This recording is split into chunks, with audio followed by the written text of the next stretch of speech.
Welcome back to Engelbrook Independent Views. I'm your host, Ryan, and here's my co-host and chief editor, Arts. How you doing, everybody?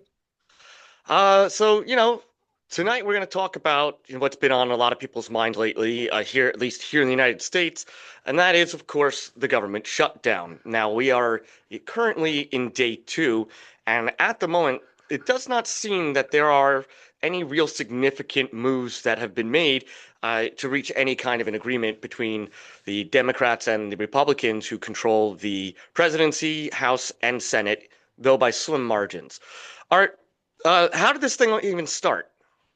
Well, basically, it came into effect when they passed last week or earlier, 2 weeks ago. The House of Representatives passed for the 13th time a clean funding resolution, which would fund the government for until November 21st. Okay, the House passed it, and then it went over to the Senate, and basically the Senate voted against it. Right. Now, one of the things that I think some of the viewers are going to be wondering is why was it necessary to have a continuing resolution? Why is it not just that a budget gets set, it gets approved, and then used accordingly? Because this has been going on for the past, five or so years, that basically, they keep extending these CRs to allow the government to be funded for a certain amount of time so that the appropriations process can take place, but they never end up taking place. They just continue to drag on. They keep passing these clean CRs. So basically, this continuing resolution was to fund the government through November 21st. The only thing that the Republicans had put in there was the cost of inflation, an increase for the cost of inflation. That was basically it. Well, when it went over to the Senate came back with all these, requests, basically $1.5 trillion in additional spending. They wanted to roll back the repeal of the big beautiful bill for things that the administration took out for funding of health care and benefits for illegal migrants. So Um, I know that that's been one of the sticking points. One of the things that was on my mind was what what was the value of this continuing resolution? Was it in the billions, the hundreds of billions, in the trillions, and how much money was going to be or was supposed to be voted on to be utilized? it was basically just to keep the government funded at the normal standards. I don't have the exact dollar amount, but it was basically the only increase that the Republicans put in, like I said before, was just to adjust for the cost of inflation. Then the Democrats, through this additional $1.5 trillion in spending, wanted to repeal. They came back. I did read the text that the Democrats put in under, I think it was page 57, 2147, where they wanted to add, pull back what the Trump administration had cut out of the budget and stuff for funding of illegal migrants that were in the country. So, I mean, Okay. basically, it just became a big mess. It's now at a point we're at day two, and the Democrats are blaming the Republicans for it. And no, they basically held the government hostage. They held the Republicans hostage and saying, you either vote for this or we're going to shut the government down. But now they don't want to take any responsibility. But Right. some in their own house, their own party have said, oh, we're going to shut the government down. So, Yeah, and so this has gone on for a few decades now. These, if I'm not mistaken, since Ronald Reagan, there have been shutdowns, and both parties have been responsible for them at different times. Whereas right, this time, it's going to be considered a Democratic fault. Now, right. this is interesting because the last time there was a shutdown in the Trump presidency, in his first term, he was goaded into saying that he was for a shutdown and that he was going to do it. And it lasted a pretty long time. And he eventually had to make a fair amount of concessions, did he not? Yeah, I think that was in 2018. It lasted 35 days, if I'm correct. Yeah. Um, and basically he did make concessions, but at this point in time, there's going to be no concessions. They're not gonna, the ones that are going to concede ultimately is the Democrats.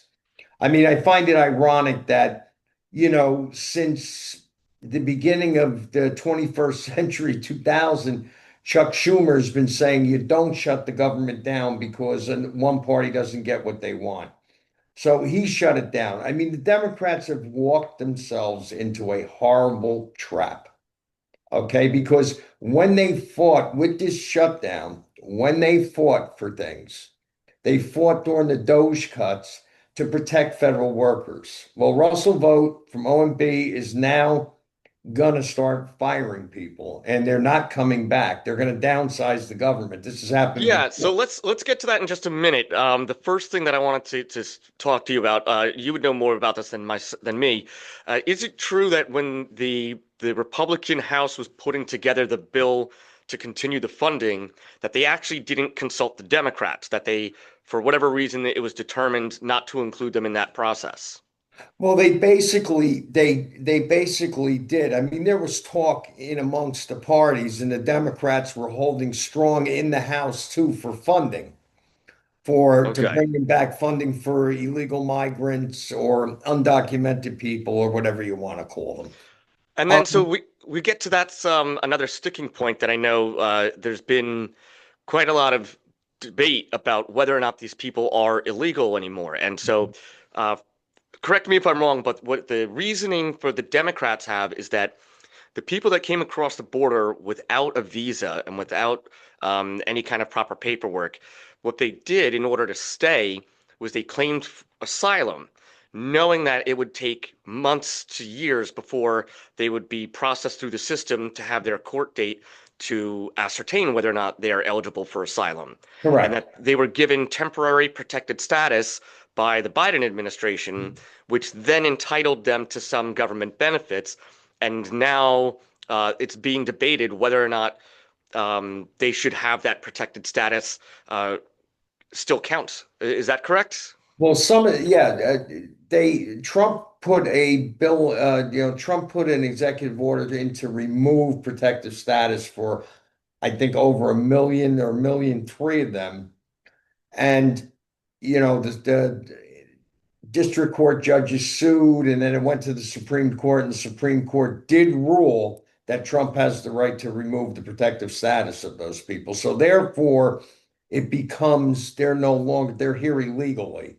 Then you Okay. have the ones, I mean, you got to go back, back in during Ronald Reagan's presidency, he was the one that basically put into law that hospitals on an emergency room basis have to treat people, okay, whether they're legal or illegal, or if they're from Mars, they have to be treated by the hospital. In return, the hospitals would send their bills to the federal government, and the federal government would reimburse them for that. But that was when there was only, I think, at that point, maybe 11 million undocumented people in this country. Okay. Okay. Now you have, the Biden administration flooded in over, probably, there's all kinds of estimates, Yeah. but there's probably 25 million people that came in. And these people that came in, it overwhelmed the system. We didn't have the immigration judges. We didn't have the detention facilities to hold them. So Yeah, therefore, they were also coming in these great big caravans, yeah, they were which released no on, one was prepared for. yeah, they were released on parole. I Yeah. mean, the Biden So I administration, guess one of my questions is then if the way that the law is written that the federal government does have to cover some of the hospital expenses for people who aren't able to pay it, i.e., these immigrants here who may not have a job or they may be working for small amounts of money under the table. Uh, would it not then still be the same cost as adding the money into this continuing resolution, or is the actual cost far less than funding the resolution to give them, what do you call that? Access to the insurance? well, basically, It's a very touchy point because there are, American citizens that were taking off of Medicaid because they were healthy, and were able to work, that they were just thrown on during the pandemic. Okay. So they were removed from the register. But the bottom line is what you have to look at is that the CR was to continue the government at the way it was running. This would have been the 13th, I think the 13th time that it was all Biden, spending. That's basically what it was. And they didn't want to increase it.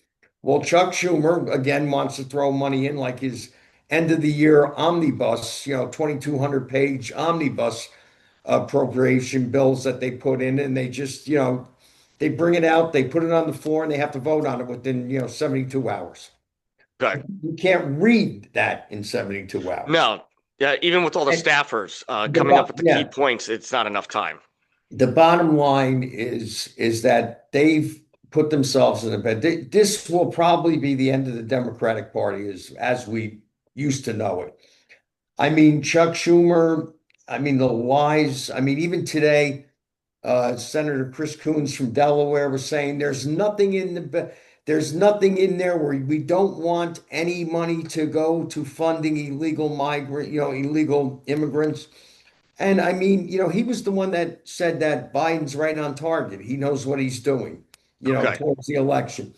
They have lied and they got caught with their pants down. I mean, even yesterday, I think it was Ro Khanna, or this morning, Ro Khanna came out and says, "Oh, the money that's in our request to, give money to illegal migrants is very small." But remember, Chuck Schumer and Hakeem Jeffries are saying not one penny is going to fund illegal migrants.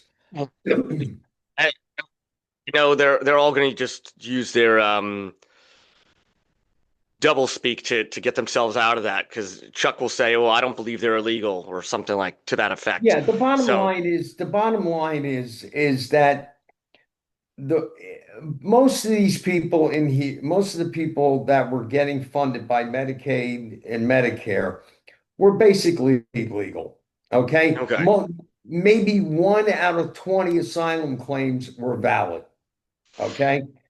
They didn't have time to go for a hearing because we didn't have the court system to handle that many people. And I mean, technically, if you look at the only immigration law that we have is the Immigration Naturalization Act of 1952, which is on the books. Okay.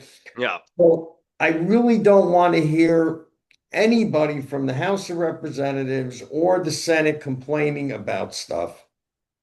It's basically, when you came into this country illegally, you were caught and you were detained under the Immigration Naturalization Act. You were placed in detention, and within 35 days you had a hearing. Okay? And at that hearing, if an immigration judge said you to be deported, you had the chance to appeal it. And you had to have between two immigration judges, you would have an appeal. And that had to be done at 30-day process too. And if you weren't granted, you were ordered removed, you were removed from the country. You were remained in detention. This was a catch and release scam that they played. okay. So besides the arguments about the immigration status or whether these people should be in the country or not, is there anything else that's holding up this resolution?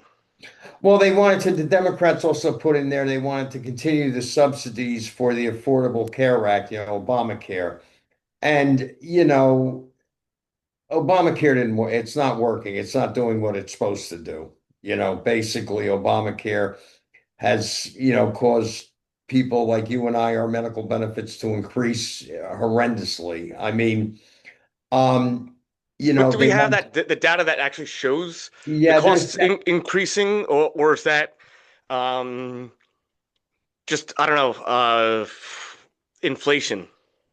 Well, it's inflation, but also, I mean, there's some cases in when Obama, I think it was in 2020 12 or 13. I forget exactly when it was. The cost of a family medical benefits was 12,000 some change, and then last year they was like 25,700. It's gone up to for medical benefits. So they wanted to give subsidies to, to offset the cost of this for people under the Affordable Care Act.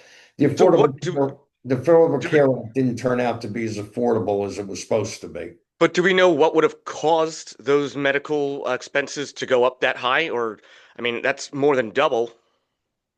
Because you had everybody, you had doctors, you had doctors that left the field because they weren't getting paid. You had, everything was thrown in there, and the federal government was paying back these hospitals, insurance companies, and it's basically it's kind of like the Small Business Administration, the loan. You got to go get rejected on a loan, and then the SBA says, okay, bank, you rejected this person, you're going to fund them for the loan, and we're going to guarantee it.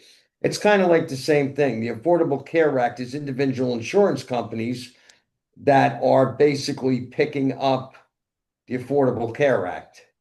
No, You, so what I'm saying though is, if it was, however many years ago you said, $12,000 a year for the family, and then this year it's $27,000, like where's that $15,000 coming from? Because if more people have insurance or more people are being insured, then their cost should be going down or staying the same. It doesn't. well, So what I'm saying is, who's you raising have those costs and for what reasons? because hospitals are putting in for people that are uninsured, okay, to make up that difference for uninsured people that go in and get treatment at hospitals. And yeah, it's just a big mess. They just, you keep spending money, you keep spending Well, money. but that then is like an average for how many people are enrolled. It's not what the people are actually paying, because if the hospitals are billing the government, that's not the same as them billing, or Well, if they're billing the insurance companies and the insurance companies are getting subsidies, that's not actually increasing the actual cost felt by the families. well, no, I mean, technically your people's employers pay that. But the bottom line is when Obamacare went into effect, I had my own medical benefit package, and my premium jumped $700 per month. Okay, when Okay, it yeah, went that's a into lot. effect. Yeah. So what was that used for? I have no idea. Okay. I Okay. mean, I'm not gonna sit here and speculate, but it's I guess that extra increase went to pay off people that were being insured. It was just like when they started giving phones to people, low income people, illegal Yeah. migrants. All right. There's extra tax put on our phones that covered that. So anyway, And so getting back to this continuing yeah, resolution. yeah. So what I wanted to say was, so besides those issues, was there anything else in there that was objectionable to the Democrats, or that uh, could that hasn't been resolved? Yeah, they wanted to repeal the $50 billion that the Trump administration put in the big beautiful bill and it's in law that would have funded rural health care clinics and hospitals. Remember that? Remember the lies from then? They're going to be closing rural health clinics. Well, they put it in, I think I mentioned that in one of our past episodes that they put in $50 billion. So there was another lie that the Democrats were told. Well, the Democrats wanted to take that away. They want some more of their green funding money put back in that they clawed Okay. back. And basically, the Republicans are not going to do it. They're going to hold tough. Yeah, it looks like they're actually holding the cards right now. Now, just to round this out a little bit more. So I had heard some commentary that suggested that this is at the moment going to be popular with the Democratic base because this is the kind of thing that they want Schumer and the others to fight for. So the question is, how long is that going to last before everybody who's supporting this gets tired. I don't Well, think it's going to be a long time. Your thoughts on that? I think it's going to go weeks. I can't put I, I'm probably thinking it's going to go into through October. All right. I Okay. could be wrong. I mean, if enough Democrats cave, you have John Ossoff in Georgia, his election's coming up in 2026. He might start feeling the pain, so he might swing over and vote with, with Fetterman and Angus King from Maine. They might get the votes and it might end. Democrats might swing over, but Okay. Schumer is tied. Schumer is worried about being challenged by Alexandria Ocasio-Cortez for senator. The progressive wing, the far left progressive wing, is driving this whole thing. They're driving the shutdown. They're the ones that shut the government down. Okay. Gotcha. I mean, when Schumer voted in March to keep the government open, remember that Yes. Yeah. Yeah. And AOC, he got a lot of flack for that. yeah, yeah. That's when it came out that AOC was going to challenge him for his Senate seat. I mean, you got to look at Schumer. From the time he graduated law school, he went to the House of Representatives. The man never had a job. It's just Okay. spend, spend, spend, spend, spend. Okay. He went right from law school into the House of Representatives and into the Senate. So, the Democrat Party today is not the Democrat Party from the 90s and the 80s. It's totally changed. I mean, they're like rats. They eat their own young. I mean, that's what So, the well, that's a topic for another day. The Dem leadership debacle that they put themselves in on purpose. But we'll get to that another. That's a conversation for later. You had mentioned earlier the chance of mass firings. Now, I had looked into this, and during the Clinton era, I should say his administrations, uh, there was a large number of people that left. It was about 320,000, and it took over the course of a few years. But that was buyouts. Those people were offered money to leave their jobs early. They didn't just lose their jobs. So I don't know where this talk is coming from that the federal government is just going to slash jobs, especially when that's not in the purview of the executive branch. The executive branch doesn't have the authority to do that. Yes, it does. The executive branch can downsize government. Not like that. You have to follow the laws and you have to follow the union contracts. Well, I tend to disagree with that one. You're going to see people that are going to end up losing their jobs. You have the term of essential worker and non-essential worker. So, Trump did this with the Doge cuts, okay, when he was trying to downsize government. And the Democrats threw their arms up in the air. Some of those cases, they were allowed to do that. They were allowed to fire people, like the Department of Education. They were allowed to do that. The Supreme Court ruled. Yeah, but it's not gonna. That wasn't at the level that they wanted. And if memory serves me correct, it was like 60 to 70% of the people who were originally let go during Doge had to be brought back by court order. Right. I don't Yeah. think it was that. I think it was like 50% of them that came back. In any case, it just makes me think that once those cuts have already been made, how many further cuts can you make to an agency that wouldn't be in violation of some kind of law or a breach of a contract?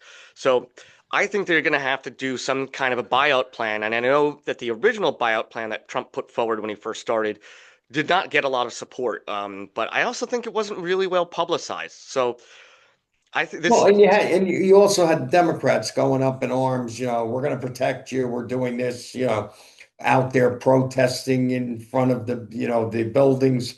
I mean, look, the executive branch, you got to remember something. Congress writes the laws. Right. They appropriate the money for spending. But the executive branch has the authority to terminate somebody if they want. They're the ones that actually, the executive branch runs the country. They're overseen by the House of Representatives, and then the Supreme Court's there to hash it all out. you know. Right, but my point being that a lot of these federal workers, they have contracts not with the president, they have contracts with whatever department they're working for. Yeah, with the So it's going to have unions to be too. each of those department heads is going to have to sift through and find out who is expendable and who isn't, and then go through that process. It's not something that can be done by executive order overnight. No, but Russell Voigt could do that. You know, the Office of Management and Budget can cut them because they're the ones that do the paying. You know, Yeah, technically. I think though they would have to show there's got to be some kind of provision that if people are going to be let go, that's what it is. First of all, they need to be given 60 days notice while getting paid for those 60 days. Right, So even if they did lose their jobs, it would take at least 2 months to process, is what I mean. right. So yeah, even if Office and Management Budget is able to make the case legally that these cuts are necessary and therefore they go through, it still is not a rapid fire process. And I think the way it's being talked about is as if this is going to happen overnight. So I don't, if the Democrats aren't responding to this as a serious threat, I can kind of see why. No, but you know, they're also pulling back funding. Like, you know, they pulled back, I think, I forget how many billions of dollars from the new tunnel that's going from New York and from New Jersey into New York, the rail tunnel. That's Who been pulled the stopped. the federal government pulled funding from that? Yeah, it was done today. So that's why it will never be built. Yeah. They've been promising that tunnel for 30 years now. Yeah, so they pulled the money back today. They put it on hold. The money's on hold. Um, you know, That it, bothers me though, because those bridges and the tunnels that are already there are way too congested. Yeah, like New York City is sometimes completely useless because you can't get in or out. right, right. But anyway, getting back to the, you know, the shutdown. This is going to bury the Democrats.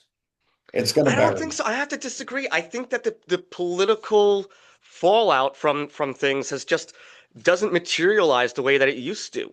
I just don't see the base not voting for them because of this, and I don't think this is going to sway independent voters. Well, it's not, you know, once you get to the 15th to 16th of this month, it might start affecting them because that's when the paychecks stop. You know, everybody was paid through, you know, the first and the second. Now the paychecks will stop on the 15th and the 16th. You know, Yeah, that there's also things that, you know, um, federally subsidized insurance for insurance companies that are going to put, you know, flood insurance on houses. I mean, you know, people are not going to be able to buy their houses now because they're not going to be able to get flood and fire insurance. So, I mean, you know, people don't realize everybody looks at something like a government shutdown like it's not a big deal, but it really is. If you look yeah. at it, the longer it drags on, the worse it gets. And Yeah. I see this thing going through at least, look, the Trump administration is not gonna concede to anything. I'll be very surprised if they do, especially with their, you know, with them wanting to put that funding in there to roll back the immigration cuts in Medicare and also repealing that $50 billion and also putting money into, you know, the Green New Deal. So they're going to stand tough on this one. It's not going to be like other times. Well, yeah, I think that the Democrats have more to lose. I just think that with their polling at abysmal levels that they've never been this low before, I think they're kind of looking around like, well, how much worse could it get?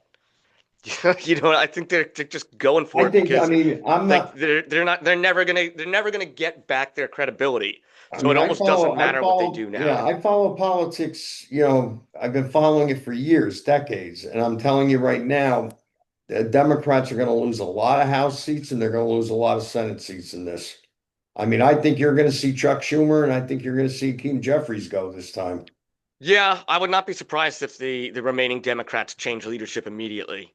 And then once But all that, right, yeah, Art. I think we've covered most of this. right. So, are there any final thoughts that you have just to round this out as people watch this continue? Not really. I'm just saying that people need to realize what's going on and stop listening to the lies that the Democrats are telling you. I read the bill, their bill that they put the text, and it's basically funding illegal immigrants. And I mean, Okay. you even have call it what you will, protective status, granted parole. They're still illegal. They came into the country illegal. Okay? They broke the law. So they're illegally here. They haven't had a hearing. They're not going to get medical benefits. That's the way it goes. There's low income Americans that are struggling that can't pay their bills. And I mean, I think that this is really going to bury the Democrats. I think it's over as far as So, I'm concerned. I all mean, right. if That's all the that's a old fair if all the assessment. old Democrats are voted out and you get these young progressives in there, forget it. Nobody's going to want this No. because you look at the Democrat socialists. All right. So, We, that's another day. That's another day. okay. All right, fine. All right. Well, thank you for joining us here Honey, at Englebrook make Independent make Views. sure you get. Wait, Uh, no. we haven't done the outro yet, Art. Give it a second. Thank you for joining us here at Englebrook Independent Views. We please comment if you agree, if you disagree, if you think there's things that we've missed, if there's things that you're seeing that we're not. We'd love to hear it from you. So thanks for stopping by, and as always, don't forget to subscribe.